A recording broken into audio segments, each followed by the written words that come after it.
Back to verse 19. Now after a long time, the master of those servants came and settled accounts with them. There it is. Expects a return on his. He settled accounts with them. What did I give you? What do you have? Verse 21. His master's, verse 20.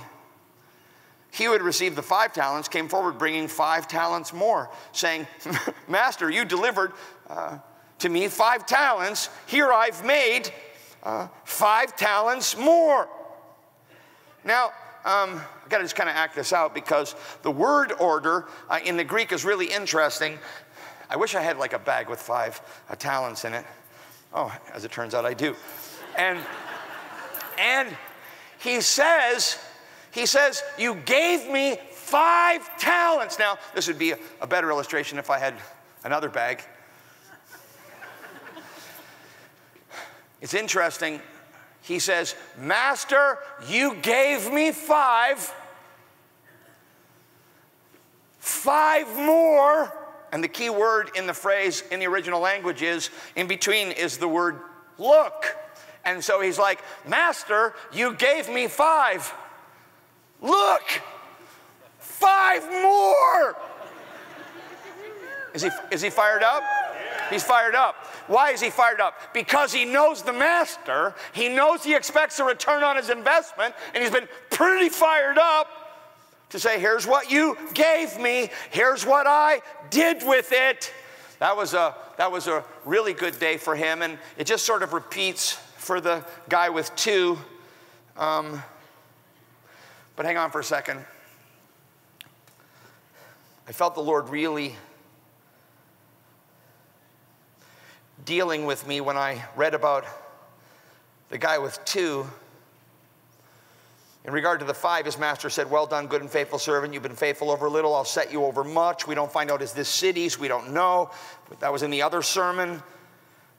Enter into the joy of your master, the joy of multiplied opportunity.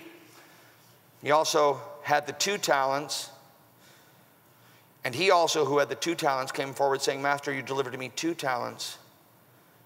Here I have, you gave me 2. Look, 2 more.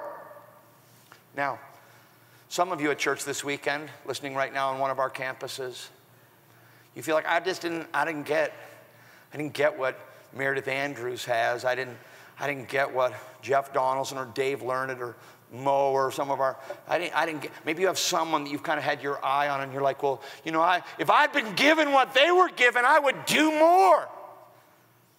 But see, what's really interesting is he doesn't expect you to return beyond a reasonable return on what he gave you. You didn't come to know Christ till you're in your 40s. If you haven't been given certain gifts like other people have, it's interesting.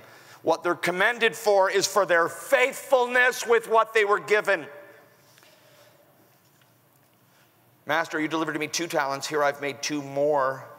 His master said to him, well done, good and faithful servant. You've been faithful over a little. I'll set you over much. Enter into the joy of your master. Now,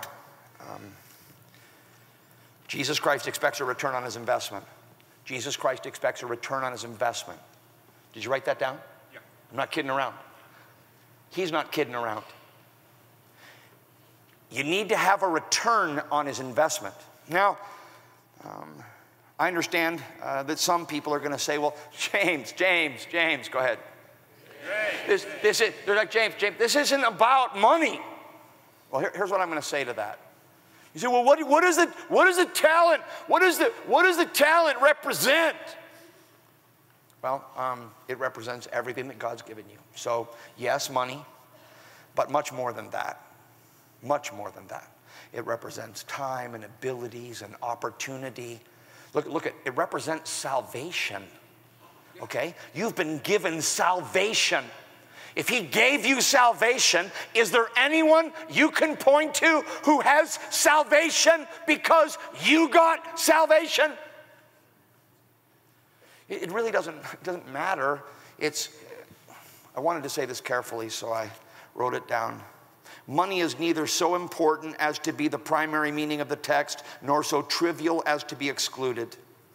Talent equals the totality of what God has given you for his purposes, of which money is a part. And because this is a series about money, I'm going to apply it to money, but I don't want someone to say to me, James, it's about way more. I understand that. It's about all of those things. It's about all of it. It's about everything that God's given you. And we wanted to teach about victory over finances and God's money in this series, so that's how we're going to imply it.